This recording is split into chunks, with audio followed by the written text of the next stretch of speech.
Oddný Sverrisdóttir, prófessor í þýsku, hugmyndasmiðurinn á bakvið leitina að fegursta orðinu í íslensku. Fyrirmyndin komin frá Þýskalandi og Oddný segir okkur nú frá leitinni að fegursta þýska orðinu. Gjörðu svo vel.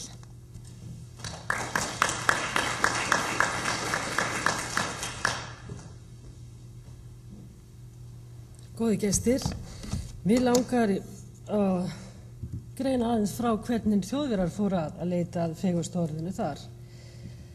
Það var árið 2004, þá var haldin samkeppni fegursta þýska orðið. Og í þeirri keppni þá voru sendar inn tillögur og skýringar eins og við gerum hérna. Síðan var valnefnd sem valdi úr innsendum tillögum. Það var annars vegar tillögur frá fullorðnum og tillögur frá börnum.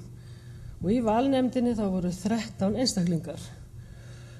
Ég ákvað að setja myndir af þeim hérna, ekki nöfnin, þar sem eru svona logo, svo ég nota nú slæma íslensku, það eru stofnanir sem stofnunarinn að vegna áttu sæti í valnefndinni, það eru útvarp, það er sjónvarp, það eru forlag og þeirra átnastofnun og síðan eru einstaklingar, 2 rithöfundar, annar þýskur, hinn frá Sviss, það er kvikmyndaleikstjóri, það er söngvari, Herbert Grönemeyer og síðast en ekki síst er knattspyrnuþjálfari. Því í Þýskalandi gerist ekkert aðeins að knattspyrnan hafi eitthvað það að segja. Já, og svo gleymi ég nú formanni dómnefndar sem var dómari í stjórnlagadómstólnum. Það er þessi kona með rauða hattin. Þannig að þeir voru með alvöru dómara. Nú, við leitina að fegursta þýska orðinu, þá voru það 22.838 einstaklingar sem sendu inn tillögu og formaður þýsku átnastofnunar var mjög hrifinn af mikilli þáttöku. Við heyrðum hjá Sigríði áðan, það var 8.500 Íslendingar sem tóku þátt. Ef við reiknum það á höfðatölu, þá áttu þeir að senda yfir 2 milljónir. Þá hefur yfir 2 milljónir þjóðurum átt að taka þátt. Þannig að við erum þarna náttúrulega löngu búin að taka fram úr þeim. Og hér kemur, nú ætlum ég að breyta þessu úr örfyrirlestri í örnámskeið. Hér koma nefnilega 10 fallegustu orðin að mati Þjóðverja og ég að hugsa að fara að kenna bara þessi orð í þýskunni. Ég hugsa þá læra bara nemendur 10 fallegustu orðin og þar með þetta komið. En þar í efsta sæti ástin, svo það huggulegheitin, þráin, heimkynnin, barnaheimili, frelsið, það að hafa það huggulegt, friður, sólskinnið og síðast en ekki síst þarna fiðrildið, der Schmetterling. Það voru 111 lönd sem tóku þátt í keppninni því Þjóðverjar gerðu þetta náttúrulega á löngum tíma með mikilli kynningu og tóku alla sína stofnanir í útlöndum með í reikningin en þeir fengu samt ekki nema 22.000 tillögur. En Bandaríkjamenn voru duglegastir að senda inn orð, síðan það nágrannarnir í Sviss og Austurríki, Pólverjar, Ítalir, Slóvenar og þarna Hollendingar voru í 12. sæti með Fingerspitzengefühl. Þeim finnst það kannski stundum vanta hjá stóru nágrannunum því að Þjóðverjar eru 83 milljónir. Þetta sem sagt eru þau 11 lönd sem voru duglegust að senda inn. Ég hef reynt að fá hvað margar tillögur bárust frá Íslandi en þeir eru ekki búin að svara mér. En ég mun nú finna það út. Nú, valnefndin fékk þessi orð en þeir voru nú ekki að gera mikið með þau. Valnefndin, þessi 13, völdu rabarbaramarmelaði í 5. sæti, augnablik í 4. og það var mjög svipuð röksemd, það augnablik vegna þess að það fallegra en moment. Við vorum líka með svipaða röksemdi sáum við áðan hjá Sigríði. Í 3. sæti var sögnin að elska, líben og röksemdin var svo að ef við sleppum ynu, þá vorum við komið með að lifa.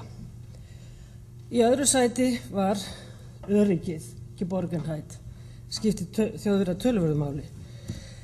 En sigurorðið í flokki fullorðna var valið orðið Habseligkeit, sem þýðir í raun fátæklegar eigur eða pjönkur.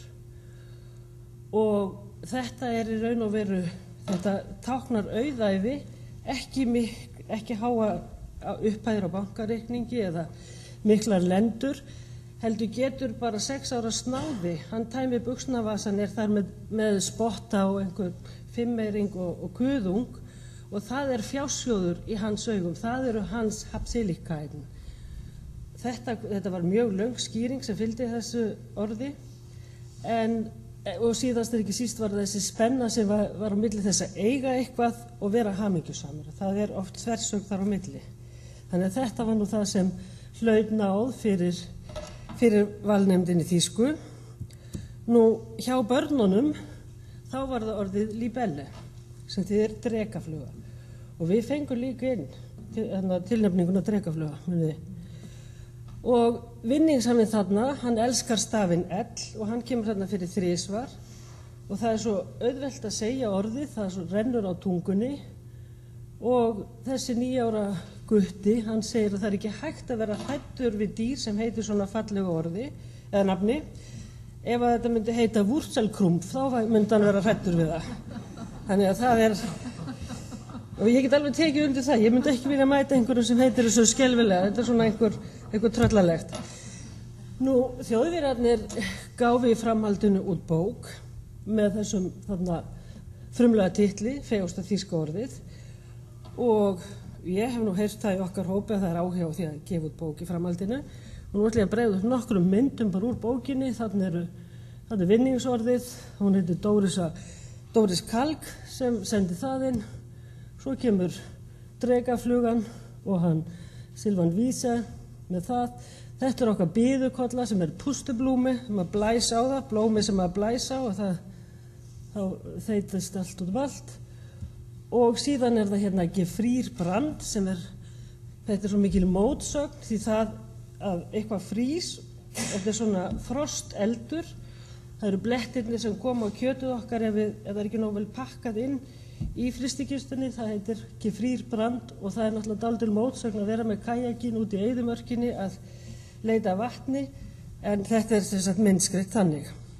Og til þess að koma aftur hérna heim að margt líkt með skildum, við fengum orðið kraðak með röksendunum hljómur þess endurspeglar fyrirbærið fullkomlega og þýska orðið virvar þýðir einmitt líka ringulreið, kraðak og þar það valið vegna þess að ringulreiðin kemur fram í orðinu og það svo yndislegt að horfa á, þetta svo mikið svona rugglingur í orðinu.